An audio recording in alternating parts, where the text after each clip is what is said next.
Question period. I recognize the Leader of the Opposition. Is that the members opposite don't want to celebrate the fact that with the latest numbers, this Premier has moved to from dead last on job creation to second last on job creation. Keep clapping.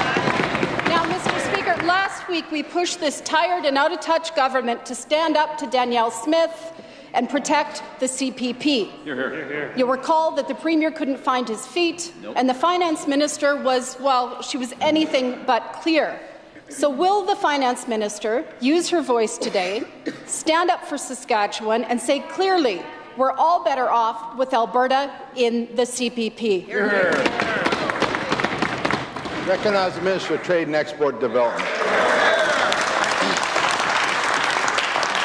I think the Premier and the Minister of Finance addressed that already, and I know the Deputy Premier will be happy to address it again, Mr. Speaker. But as far as the beginning of that member's question, let's talk about job growth, Mr. Speaker, in this province. An outstanding jobs report that came out Friday, nearly 20,000 jobs created year over year, Mr. Speaker. Not a word from the members opposite about that. Nearly 9,000 jobs added in the last month alone, 20,000 full-time jobs added, Mr. Speaker, over the course of the last year. And what do we see from the NDP? Running down the economy, running down job creators, running down companies. And talk about standing up to leaders, Mr. Speaker. This is a leader of the opposition that literally can't get her call answered by her federal leader, Jagmeet Singh. He literally would not take her call, Mr. Speaker. She said on the floor of the Assembly she called the office. Everybody assumed, well, she talked to Jagmeet Singh. No, she did not. Under questioning from the media, it came out she didn't even reach him. Recognize the Leader of the Opposition. Mr. Speaker, I'm sure that seniors in this province who are worried about their CPP are very impressed by that second worst in the country jobs minister. Right. But, Mr. Speaker, when the Finance Minister talks about this issue, that is, when she can find her feet, she waves her hands as if it's no big deal. Mr. Speaker, there's nothing further from the truth. Right. Other leaders across Canada, they're using their voices to say how bad this proposal is for Canadians. New Brunswick Premier Blaine Higgs, quote, "If Alberta came out of the CPP funding formula, it would be a major problem for Canadians across the country." Ontario's Finance Minister, and I quote, "In a period of economic uncertainty, no Ontarian or Canadian should have to worry about the security of their retirement savings. Unity is the strength of the CPP, and it is the strength of our country." Why can't our province's Finance Minister be as clear that Alberta should stay in the CPP? Recognize the Deputy Premier. Mr. Speaker, I was very clear. Like, we think the CPP is a good plan for all Canadians, quite frankly, except Quebec, which isn't in CPP, by the way. What we were trying to say is that this is a cover for the federal government. They want to make this a huge, urgent issue when it will be a decade or more in the making, and Minister Freeland even admitted to that on the FPT phone call. She said in order they will look at the actual aerials, there's going to be a number of agreements. It probably will end up in court. Alberta hasn't even applied to be withdrawn from CPP. The issue was raised in 2001, quite frankly, in Alberta. It was a referendum was said by their previous premier. This is years in the making. But do you know what's urgent, Mr. Speaker? What's urgent is the fact that there is division being drawn by the federal government in this country over the carbon tax, where some are exempted and we are not, Mr. Speaker. That's urgent. Is it important on CPP? Absolutely. Is it urgent? Is it going to matter anymore in the winter months? Carbon tax will. Recognize the Leader of the Opposition. Leaders, their counterparts in other provinces can walk and chew gum. This is important. Mr. Speaker, the CPP is one of the only things that seniors can count on to help with the rising cost of living. If Alberta pulls out of the CPP, that's going to mean higher premiums and lower pension payments. Mr. Speaker, those are the facts.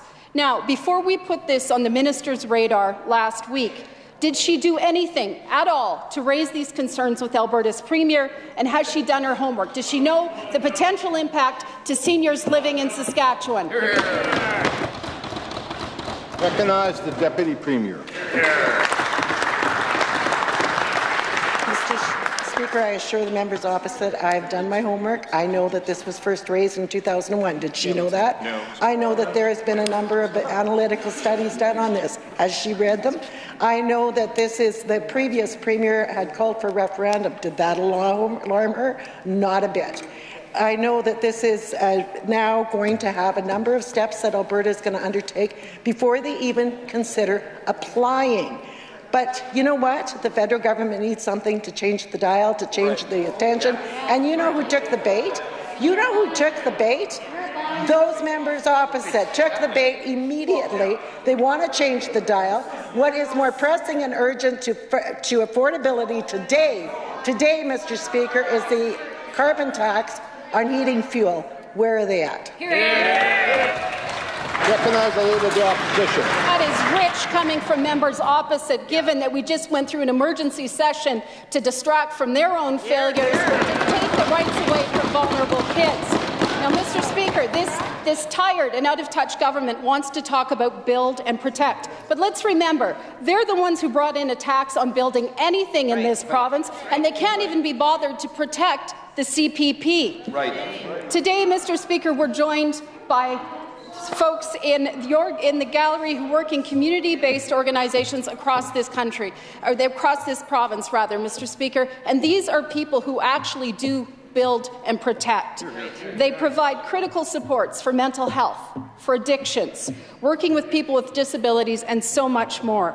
But, Mr. Speaker, their jobs are made so much more difficult by chronic underfunding by that government. What does the Sask Party have to say to these folks, some of whom have not seen a raise in over a decade?